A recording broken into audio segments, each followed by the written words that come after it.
মালদার সাদুল্লাপুর এলাকায় রবিবার বিকেলে এক দুঃখজনক ঘটনায় 15 বছরের এক কিশোর নদীতে তলিয়ে যায়। জানা গেছে কিশোরের নাম অরূপ দাস। সে মালদা শহরের বুড়াবুড়িতলা এলাকার বাসিন্দা এবং মালদা টাউন হাই স্কুলের 10ম শ্রেণীর ছাত্র ছিল। পরিবার সূত্রের খবর, রবিবার দুপুরে কয়েকজন বন্ধুর সঙ্গে সে সাদুল্লাপুর নদীঘাটে যায়। বিকেলে তারা ভাগীরথী নদীতে স্নান করতে নামে। নদীতে নামার পরই অরূপ হঠাৎ জলে তলিয়ে যায় বলে জানা গেছে। ঘটনার পরপরই স্থানীয় মানুষজন নদীতে নেমে খোঁজ শুরু করেন। পরে খবর পেয়ে পুলিশ ও সিভিল ডিফেন্স কর্মীরা ঘটনাস্থলে পৌঁছে উদ্ধার অভিযান শুরু করেন। তবে শেষ খবর পাওয়া পর্যন্ত এই কিশোরের কোনো সন্ধান মেলেনি। এই ঘটনায় এলাকায় তীব্র চাঞ্চল্য ছড়িয়ে পড়ে। মালদা থেকে বিশ্বজিৎ মণ্ডলের রিপোর্ট, বিজয় বাংলা।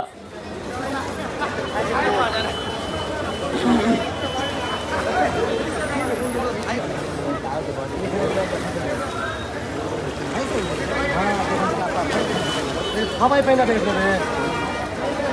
গায়ে হে বডি চলে বডি ওগলে চলে কোথায় এটা? এটা কৃষ্ণপল্লী বাড়ি।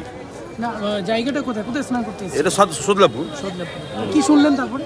এখন তো এই তো শুনেছি, এখন কিছু পাওয়া যায়নি, এখন চারিদিকে চলছে। তলিয়ে গেছে জলে? এখন কতটা কি আছে তো তো এখন সিভিল ডিফেন্স লোক এসছে, খোঁজাখুঁজি করছে। কোথায় বাড়ি ছেলেটা? কৃষ্ণপল্লী, বুড়াজলা কৃষ্ণপল্লী। বয়স কত হবে? 15 বছর। আপনার কি নাম? কল্যাণ দাস। এসছি দেখতে, যে শুনলাম যে ডুবে গেছে, তখন দেখতে আসলাম। 3:30টার দিকে আসলাম, বলছে তলিয়ে গেছে। আবার খুঁজেছে, 10-12 জন খুঁজেছে, কিন্তু পাইনি। কি শুনেছেন? কত বয়স হবে বাচ্চাটা? বাচ্চাটার বয়স 15 বছর হবে বলবে। সে কি একাই এসেছিল? না না, ওরা 4 জন, 4টা বন্ধু ছিল। এখনো পর্যন্ত খুঁজে পাইনি? না না, এখনো অবধি খুঁজে পাইনি।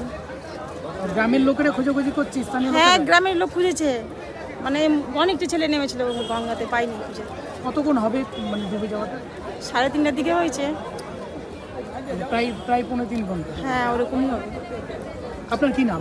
আমার নাম প্রতিমা দাস। এই জায়গাটা কোথায় কোথায় ডুবেছে? এটা সদলাপুর, সদলাপুর গঙ্গা বলে। স্নান করতে এসেছিল? হ্যাঁ, ওরা স্নান করতে এসেছে।